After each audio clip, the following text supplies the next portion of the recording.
Bang, kalau di Pegadaian kan uang kita langsung dikonversi ke emas. Itu konversinya ke emas antam atau UBS. Kira-kira emas yang harga buybacknya paling bagus itu emas kepingan yang mana? Antam, UBS, Lotus Archie, atau Galeri 24? Kira-kira yang paling mudah dijual kembali itu kepingan emas yang mana? Nah, ini pertanyaan paling penting soalnya.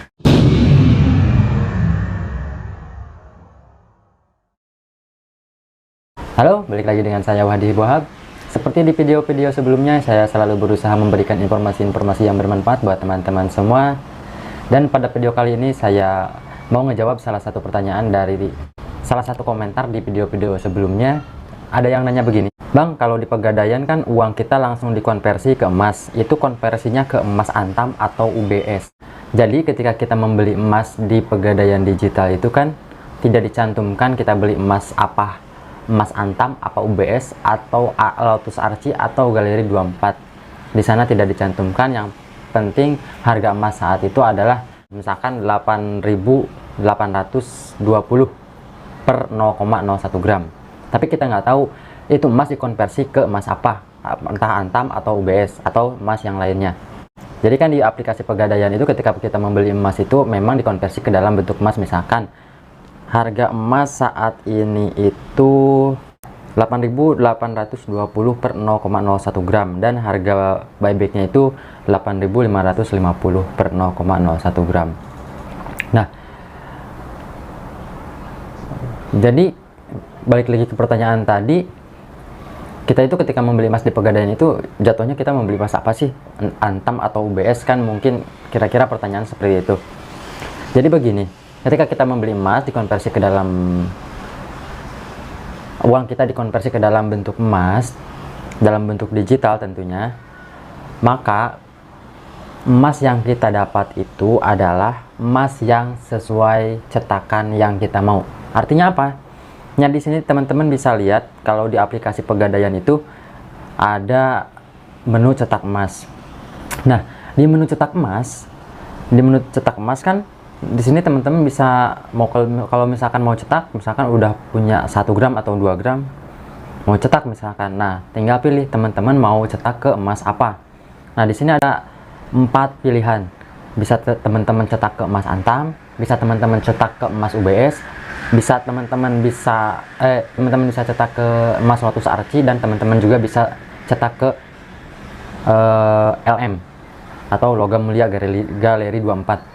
Terus bedanya apa antara antam, UBS, Lotus Archie, dan Galeri 24? Perbedaannya cuma di biaya cetaknya aja. Misalkan di sini kita lihat kalau misalkan kita mau mencetak ke bentuk emas antam, kalau misalkan mau dicetak ke kepingan emas antam, nah di sini ada biayanya. Nah, teman-teman bisa lihat biaya untuk mencetak emas ke dalam kepingan antam itu biayanya untuk 1 gram 100.000, 2 gram 120.000, 5 gram 200.000, 10 gram 300.000, 25 gram 400.000, 50 gram 780.000, dan 100 gram 950.000. Terus kalau misalkan teman-teman mau mencetak ke emas batangan UBS, kira-kira apakah sama? Biayanya beda. UBS itu lebih murah daripada antam. Kenapa? Karena mungkin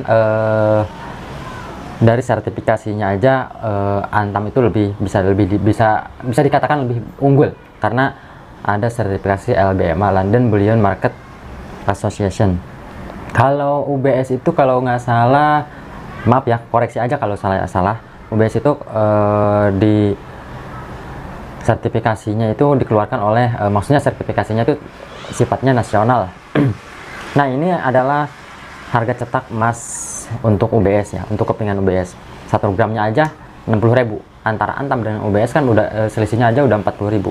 Untuk 2 gram 100.000, 5 gram 130, sampai untuk 100 gram 770.000, sampai 1000 gram atau 1 kilo 3.800.000. UBS itu lebih murah daripada antam. Terus kalau kita mau cetak ke Lotus Archie biayanya, oh ternyata Lotus Archie itu lebih mahal dari UBS tapi lebih murah daripada antam. Untuk 1 gramnya aja 80.000, 5 gram 150.000, sampai 100 gram 700.000. Lalu ada Galeri 24. Nah, Galeri 24 ini paling murah ternyata. Untuk mencetak ke kepingan galeri 24 itu untuk yang 1 gram itu 50.000, 2 gram 80.000, 5 gram 120.000, 10 gram 150.000.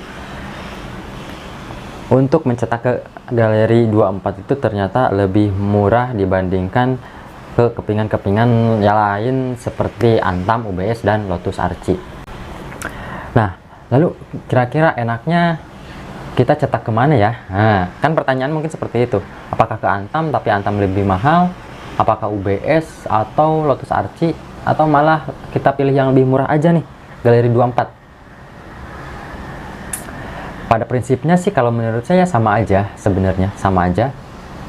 Kalau kita mau mencetak ke emas Antam mungkin bisa dibilang mahal, tapi keunggulannya kan secara sertifikat udah tarafnya internasional, maka wajar kalau misalkan harganya itu lebih mahal dibandingkan harga cetak untuk kepingan-kepingan yang lain seperti UBS, Lotus Archie, dan galeri 24. Nah, kira-kira pertanyaan selanjutnya kan, kalau kita udah mencetak kepingan emasnya, kira-kira yang paling mudah dijual kembali itu kepingan emas yang mana? Nah, ini pertanyaan paling penting soalnya. Karena tidak semua outlet atau toko emas taruhlah menerima semua jenis emas, semua jenis merek emas. Dan menurut saya pribadi, mungkin teman-teman punya pendapat pribadi, silahkan tulis di kolom komentar. Tapi menurut saya pribadi, emas batangan Antam itu lebih liquid, artinya tuh lebih liquid itu lebih gampang dicairkan, terus dari value-nya itu lebih punya value kalau menurut saya pribadi ya. Tapi emas-emas batangan lain juga sebenarnya tidak mengurangi nilai emas itu sendiri sebenarnya. Sama-sama 99,9% karat ininya, kadar emasnya. Gitu, semuanya tuh emas murni. Saya sih sebenarnya tidak menyarankan teman-teman harus dicetak kemana. Kalau mau teman-teman dicetak ke kepingan yang memang harga cetaknya lebih murah, silahkan.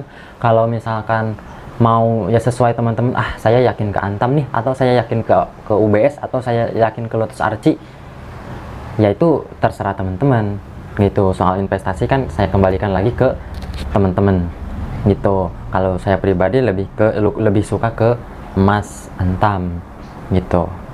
Terus untuk harga buybacknya, kira-kira kalau kita jual lagi ke Pegadaian, kira-kira untung mana? Nah, kalau itu saya belum tahu. Nanti kita coba tanya ke teman-teman yang ada di Pegadaian, atau kebetulan teman-teman ada yang kerja di Pegadaian, silahkan komen di bawah kira-kira emas yang harga buybacknya paling bagus itu emas kepingan yang mana, Antam, UBS, Lotus Archie, atau galeri 24. Mungkin kalau misalkan ada waktu saya coba tanya-tanya ke Pegadaian untuk harga buyback dari masing-masing kepingan emas tersebut. Oke, itu aja bahasan kali ini, semoga bermanfaat dan bye.